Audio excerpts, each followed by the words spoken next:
Every few months, somebody freaks out and declares journalism is dead because another newsroom downsized. Let's be honest, journalism isn't dying. It's finally cutting out the middleman. In the old days, great writers had to beg for a freelance gig or chase ad revenue scraps. Now, platforms like Substack let audiences pay writers directly. No editors, no gatekeepers, just the audience and the work. Take Matthew Yglesias, for example. He spent years grinding as a blogger and freelancer, often brilliant, rarely well paid. Now, his newsletter, Slow Boring, has 13,000 paying subscribers and earns over $1 million a year. Not because a media company approved it, because readers approved it.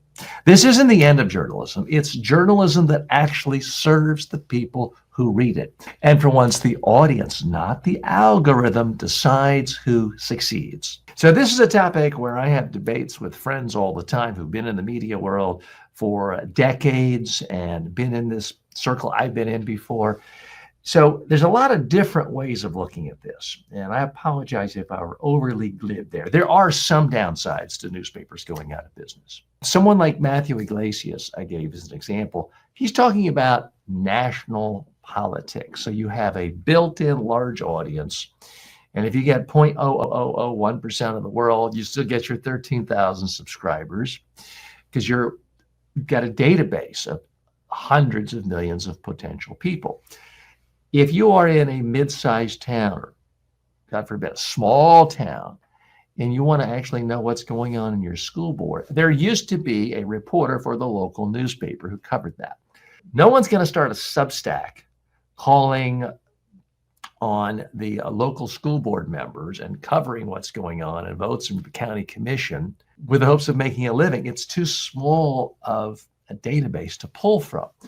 Because of that, it means fanatics from across the spectrum can win elections and destroy school systems or county commissions or city commissions or city government because no one's holding them accountable. So I realize I sound like I'm being wishy-washy here. The first part of my commentary, I do think that there is too much hand-wringing in that, in general, it's never been better in the history of humanity to be someone who's a creator. You can create podcasts, you can create YouTube channels, you can self-publish books. It's great for people's creative impulses, being able to make a living as a creator. It's the best of times and it's the worst of times. But what is genuinely different is there is not this ecosystem and a business model where you can have a newspaper in one town and they can then hire reporters to cover the mayor's office and the city commission and the county commission and the school board and really cover the minutes of a meeting and hold people accountable. And if someone gives a $150,000 contract to his brother-in-law on a county commission, it was that fear of the local reporter doing a little digging, doing a front page story, humiliating you that kept you from doing that.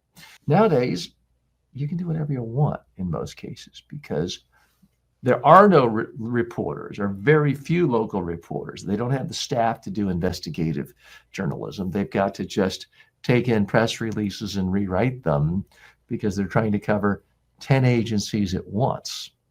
So there is that lack of scrutiny. So it's a real problem for government, not just in America, but across the world, because you don't have that economic driver of one newspaper with all that classified ad revenue that could then be used to hire reporters. Same thing with local TV reporters. I grew up a news junkie. I would watch TV news at least an hour a day from the early 70s until really maybe 15 years ago. I don't ever watch TV news, which means my eyeballs do not count for any local TV reporter's salary. They can't monetize my eyeballs. That's good for me in that I save time, but it's bad for journalism. It's therefore bad for institutions that require someone holding them accountable, which is what good journalists do. So it is very much a mixed bag. But if I had a choice of being 18, 19, 22 years old today and wanting to be a creator versus going back to 1979, oh, today is much, much better. Because in the olden days, you had to start off in some small town doing nothing but, calling the morgue or the police station for news and going to school board meeting. I would not have been able to survive that boring, tedious part of the job. But that is how many great journalists started, and how the next generation of investigative journalists who hold politicians and lawmakers and public officials accountable, where they're going to come from, that I don't know. That's hard to do, because increasingly we're seeing a nationalization of the media, and everyone is looking through news through the lens of a national perspective of their team. If I go to my local Starbucks here in South Florida where I live, the only thing people are talking about is the political opinions of one particular American well-known political newscast that's known for its ideology. I won't say which one. We don't have to get into ideology battles here. But no one has any idea of what the local school board did, the county commission, the city commission. I've never heard anyone in years of going to the local coffee shop the last 4 or 5 years even talking about things like that. They're only talking about national politicians they hate, because reporters and talk show hosts and commentators they see on national TV who have the revenue and the money and the advertising, that's who they're connecting with. So this is causing a huge, huge problem.